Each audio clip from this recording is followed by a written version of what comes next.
Praise the lord. దేవునికి మహిమ కలుగును గాక. ఈరోజు దేవుడు మనకిస్తున్న వాగ్దానము కీర్తనలు 91వ అధ్యాయము 7వ వచనంలో ఈ విధంగా చెప్పబడింది.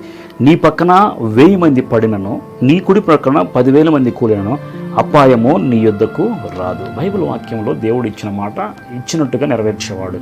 నీ పక్కన 1000 మంది పడిన అపాయము నీ యొద్దకు రాదు రాదు రాదు. ఎందుకంటే ఒక్కోసారి తెగుళ్ళు మన మీదకి వచ్చినప్పుడు, మన దేశంలో సంచరిస్తున్నప్పుడు ఈ తెగుళ్ళు ప్రతి మనిషి మీదకి వచ్చి అనేక మంది ఇబ్బంది పడి దాని ద్వారా మరణించడం జరుగుతూ ఉంది. మనం చూసాం, కరోనాలో అనేక మంది చనిపోయారు. దేవుని ఎరిగిన వారు కానీ, దేవుని ఎరగని వారు కానీ కరోనా దెబ్బకి చాలామంది కూడా నశించిపోయారు. బైబిల్ వాక్యం ఏం తెలియజేస్తుందంటే, నీ పక్కన 1000 మంది పడినా, నీ కుడి పక్కన 10,000 మంది కూలినా అపాయం అనే యొద్దకు రాదు. ఈ వాక్యము దేవుడు ఈరోజు నీతో మాట్లాడుతున్నాడు. కాబట్టి ఈ వాక్యాన్ని కనుక నువ్వు ధ్యానం చేసి, ప్రభువా నీ విధంగా వాక్యం ఇచ్చావు, వాగ్దానం ఇచ్చావు, ఇది నా పట్ల నెరవేర్చు. నా పక్కన 1000 మంది పడినా, కుడి పక్కన 10,000 మంది కూలినా ఏ అపాయమో నా యొద్దకు రాకుండా మీరు నాకు సహాయం చేయి ప్రభువా. నువ్వు మొరపెట్టి ప్రార్థించినట్లయితే దేవుడు ఖచ్చితంగా నీ ప్రార్థన ఆలకించి ఈ వాగ్దానం ప్రకారం చేయగలడు.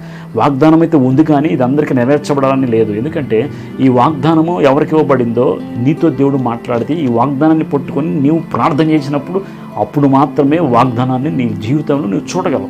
కాబట్టి మనం గమనించినట్టయితే నిర్గమకాండము 12వ అధ్యాయము 13వ వచనంలో చూసినట్టయితే, మీరున్న ఇండ్ల మీద ఆ రక్తం మీకు గుర్తుగా ఉండను. నేను ఆ రక్తమును చూసి మిమ్మల్ని నశింపచేయక దాటిపోయేదాను. నేను ఐగుప్తు దేశమును పాడు చేయుచుండగా మిమ్ము సంహరించుటకు తెగులు మీ మీదకి రాదు. చూడండి, దేవుడు 10 తెగుళ్ళు ఐగుప్తు దేశం మీదకి పంపించినప్పుడు ఇజ్రాయేలులతో చెప్పాడు, మీరందరూ కూడా ఒక గొర్రెపిల్లను తీసుకొని గొర్రెపిల్లను వధించి దాని రక్తాన్ని మీ ద్వార బంధకాల మీద పోయండి.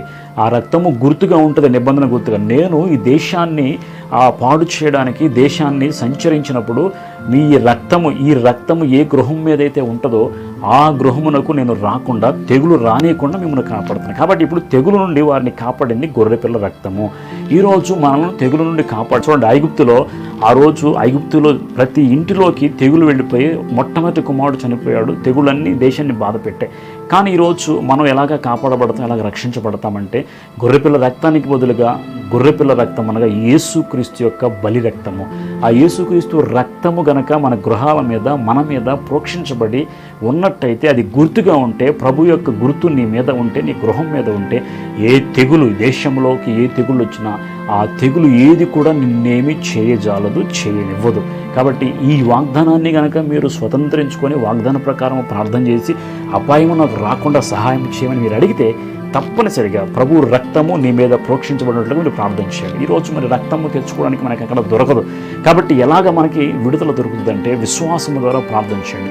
ప్రభు అయిన యేసుక్రీస్తు రక్తం నా మీద, నా కుటుంబం మీద, నా గృహం మీద ప్రోక్షించబడునుగాక అని నువ్వు ఎప్పుడైతే ప్రార్థన చేసి ప్రభు రక్తంలో కడగబడతావో, ఆ గుర్తు నీ మీద ఉంటే ఏ తెగులు వచ్చి నిన్ను పాడు చేయదు. నీకు ఒక బలహీనత శరీర రీతిగా కలవచ్చు, కలిగిన దాని నుండి దేవుడు తప్పిస్తాడు. అయితే మరణకరమైన రోగముల నుండి, అనేకమైన తెగుల నుండి దేవుడు తప్పనిసరిగా నిన్ను, నీ కుటుంబాన్ని కాపాడాడు. కాబట్టి యేసుక్రీస్తు రక్తములో కడగబడి ఆయన రక్త ప్రోక్షణ నీ మీద ఉన్నట్లయితే ఖచ్చితంగా ఏ తెగులు నీ గుడారము సమీపించదు, ఏ అపాయం నీ యొద్దకు రానే రాదు. ఒకవేళ నీకు శరీరరీతికి కొన్ని బలహీనతలు వచ్చిన వాటి నుండి తప్పించగలిగిన సమర్థము దేవుడు నీకున్నాడని ఎరిగి ప్రార్థించి ఏ తెగులు రాకుండా తప్పించబడినట్లుగా ప్రభు రక్తాన్ని ప్రోక్షించబడినట్లుగా ప్రార్థించండి. దేవుడు మేము దీవించి ఏ తెగులు రాకుండా మిమ్మల్ని రక్షించి కాపాడునుగాక.